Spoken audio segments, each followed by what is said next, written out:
My name is Fatima Wardy, and I am a Sudanese filmmaker and one of the guest programmers of this year's edition of the Mizna Twin Cities Arab Film Festival. I'm extremely excited to welcome via Zoom the director of Goodbye Julia, Mohamed Kordofani. Welcome, Mohamed.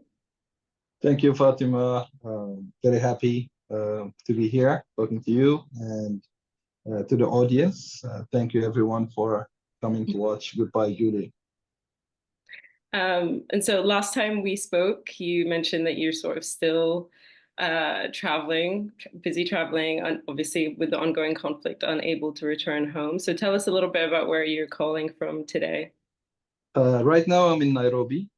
Still traveling. I haven't settled. This is an Airbnb. Yeah, but I hope soon, maybe next month, I would settle somewhere. And I'm thinking actually about settling here in Nairobi. Yeah. Since the war, actually, there's been an artistic community of Sudanese filmmakers, musicians, artists who've settled in Nairobi. Not how have you found that community? How have you found exploring the city? I only arrived 5 days ago, and I've been here once before, stayed a week, but I attended one event. It was by contraband, and I met a lot of Sudanese in that event, and I think everyone is quite happy with Nairobi.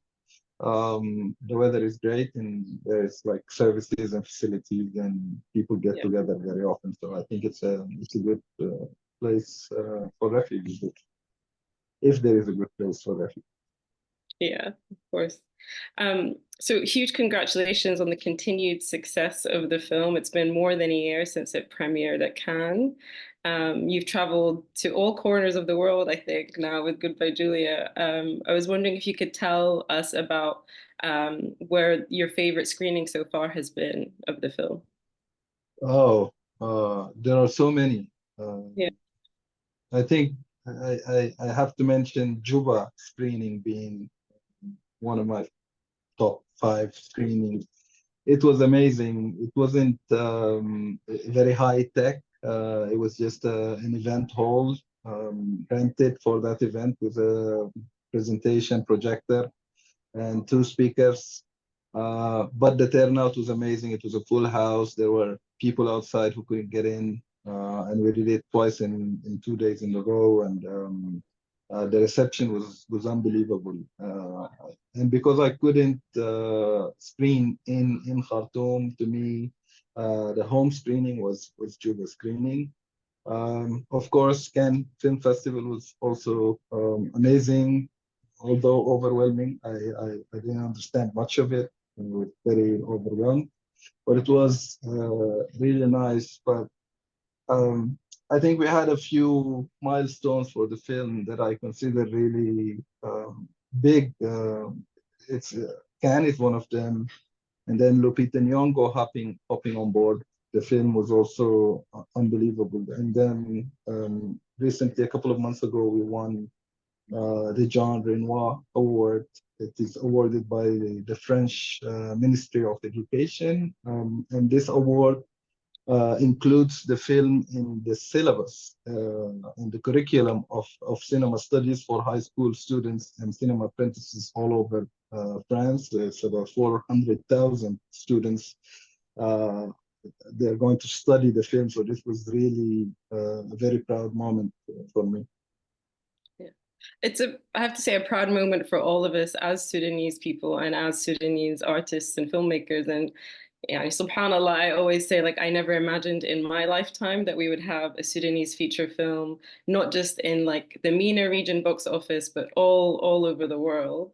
And I had the pleasure of working with Mizna this year, and the other Sudanese feature film, one of the other Sudanese feature films we're programming is Tajuj by Jadala Jubarra. So I think it's very fitting that we're going from the first ever Sudanese feature film to be made and produced to the biggest Sudanese feature film to date. Tell us, I'm assuming that you've seen Tajuj. Yes, I've seen it. I've seen the version that's available on YouTube. It's quite a production. It's amazing to think that 50 years ago, or even more, I'm not sure of the date, but it's about 50 years ago, Sudanese man was able to pull off such an amazing film. I mean, you look at the wardrobe, you look at the set design. There are so many things that go into the production of this film, and I feel like Goodbye Julia is only a continuation to these efforts that have been going on decades ago. Yeah. So maybe let's backtrack a little bit. Tell us a little bit about when did you first get the idea for Goodbye Julia, and what was the inspiration? Um, it came in phases. When I first wrote something that I considered to be the first inspiration for the film, I was not a filmmaker back then. I was an aircraft engineer. But I do write on the side whenever I can. And this was on the day they announced the referendum result, which was, I think, February 2011. And this result was really shocking to me, the 98%, 98.8% actually.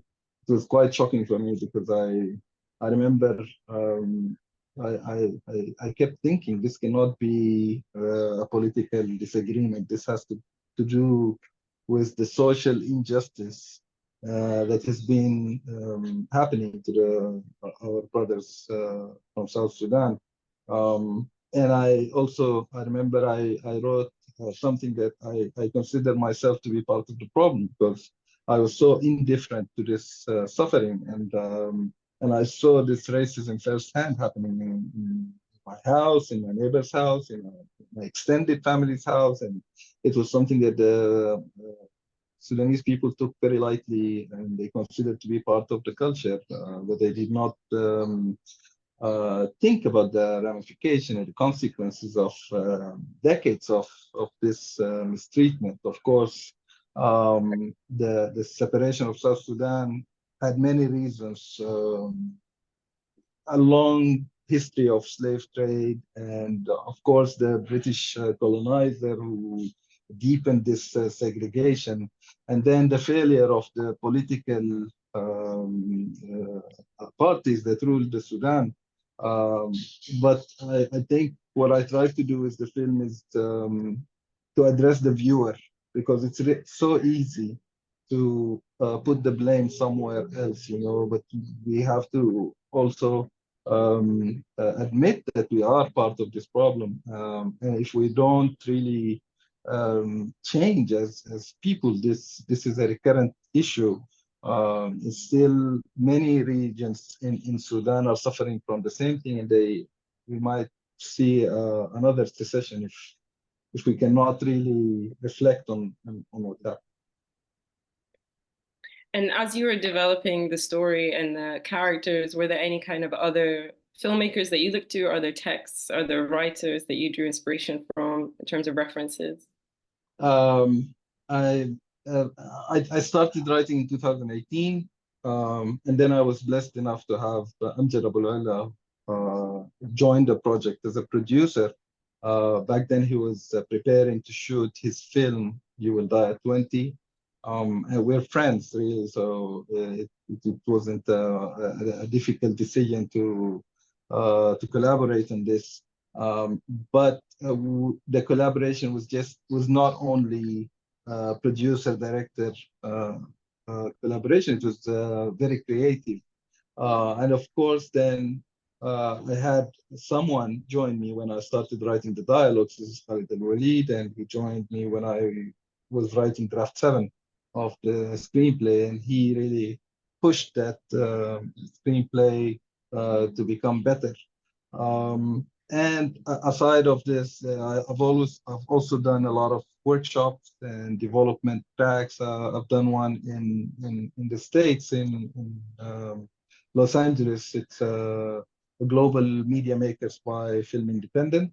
It's a 2 months residency where they like bring a lot of professionals to work with you and to enhance your script. I've done one with Cinephilia in Cannes, Follow the Nile in Egypt. And so plenty of workshops to get to where I am, or when we did the production. So in total, it was like 4 years of writing. You've mentioned in other interviews that the Iranian filmmaker Farhadi is the big inspiration for you. Um, Yes. yes, and so what I interpret the film as a kind of melodrama, and I was wondering Mhm. if you agree with that, sort of in the tradition of Farhadi, Almodovar, putting these women in an extremely dramatic situation to explore sort of domestic life. Would Yes, you agree with Asghar Farhadi, definitely not Almodovar, but Asghar Farhadi is definitely one of my favorite directors, and I look up to him in terms of writing.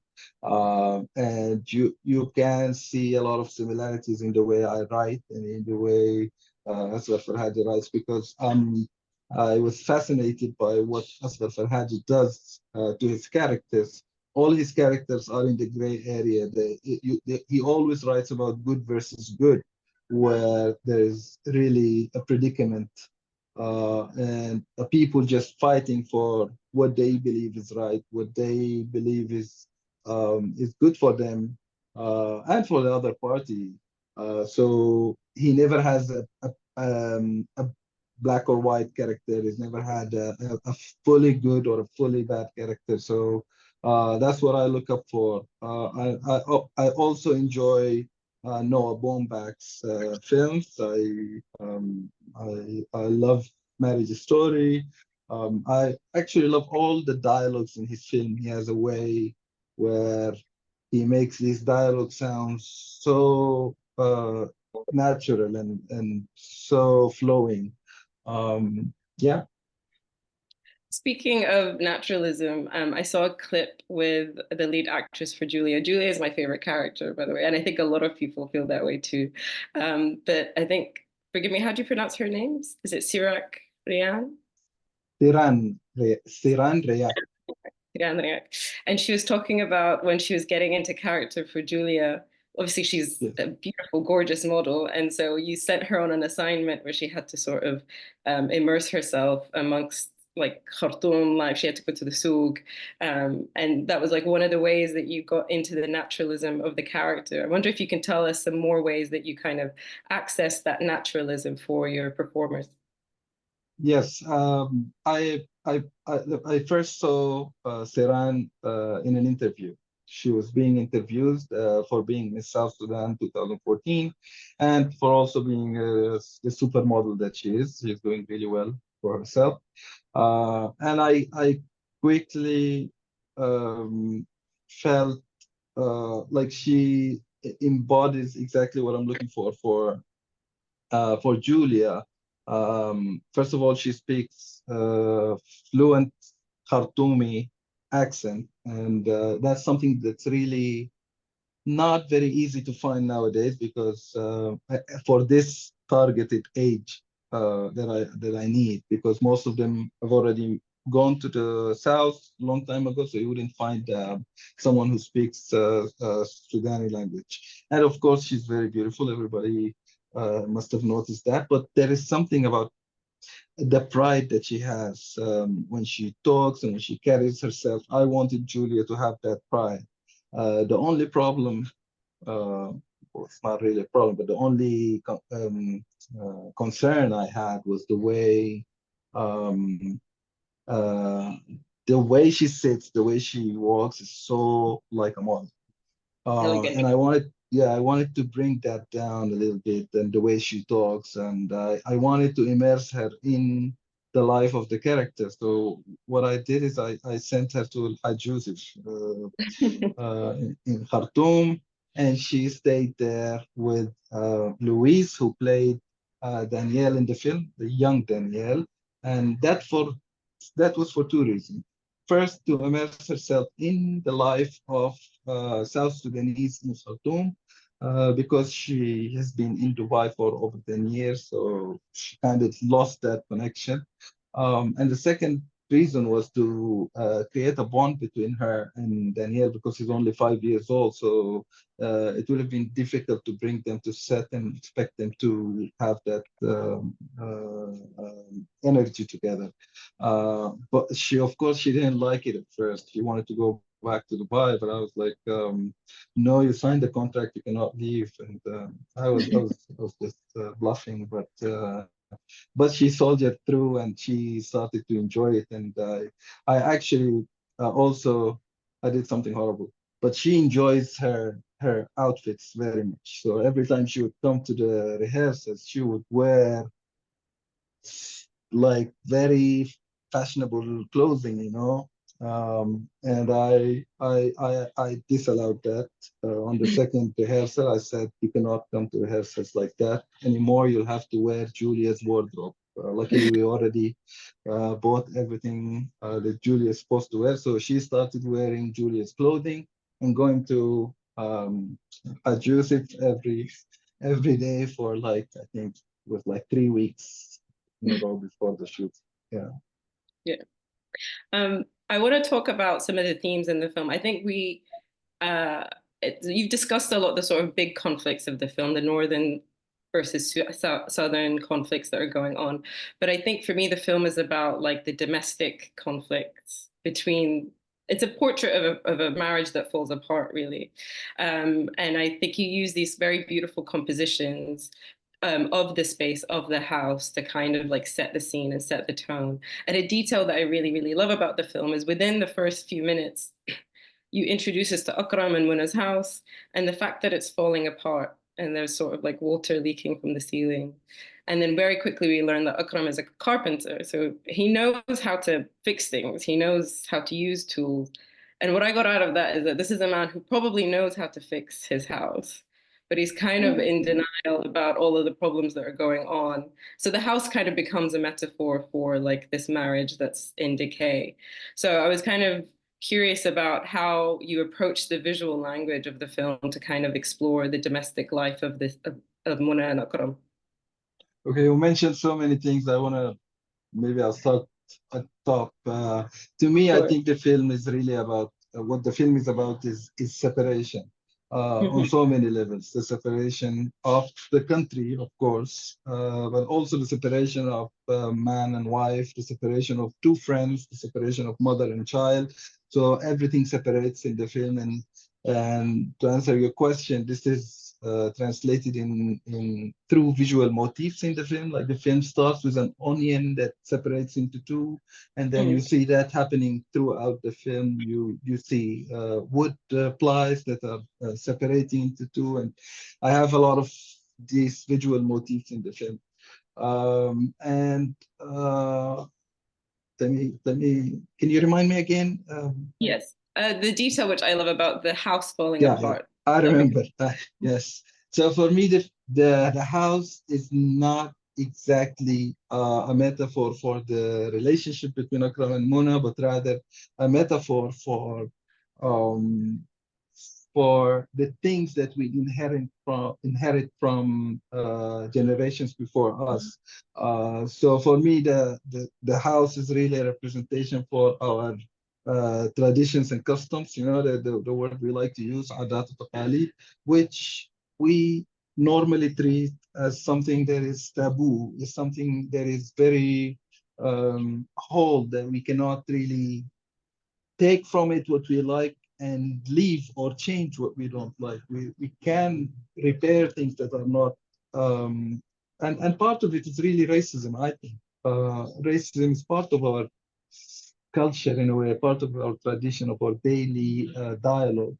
Uh, so for me, the house represented that. And that's why in one of the scenes, when Mona is talking to Julia, and they're talking about the house, and the house is inherited from Akram's parents. She says she wants to change the whole house, but Akram says that he likes it and they cannot. So there are many things that are wrong with this house. The house is really is facing a cemetery. It's run down a little bit, although it's spacious.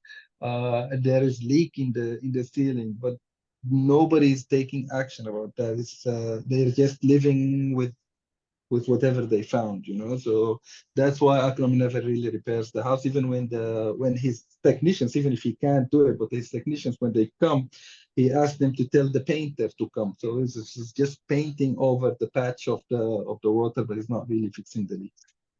Mm. And I want to talk a little bit about Muna as well, who is this very complicated, flawed character who just keeps making mistakes and kind of becomes in a trap of her own making. And I think, given how patriarchal Sudan is, for example, we know this, and you have this embodied in a character like Akram. I think it's kind of brilliant that you chose two women at the heart of this film to explore all of these themes. Was there ever a version of this story that didn't use Muna as the vehicle for kind of pushing the story forward, or use the women or two women? Yeah, actually, yes. The very first drafts, it was more from Julia's perspective, Mm, more than it is Mona. Now it's like from both. both of them, but it's more Mona's story, and that's because of I would say now. Um, this film is really is made by a northerner for the northern people of Sudan mainly. So it felt more important that I focus on Muna. Um, so I think from draft, maybe draft two, it has always been Muna. I also find her more fascinating. Well, of course, they are both gray in a way, because at the end you understand that Julia is not really as innocent as you thought throughout the film, but this is a plot twist that only happens at the end of the film. So most of the time you are with Mona, you start by hating her, and then slowly maybe you start to empathize with her, and maybe not. The way I wrote the film, I intentionally wanted I wanted to polarize people, audience. I wanted them to root for different characters in the film. And you would be surprised that a lot of people, I mean, there is like a fan club for Mona and a hate club for Mona.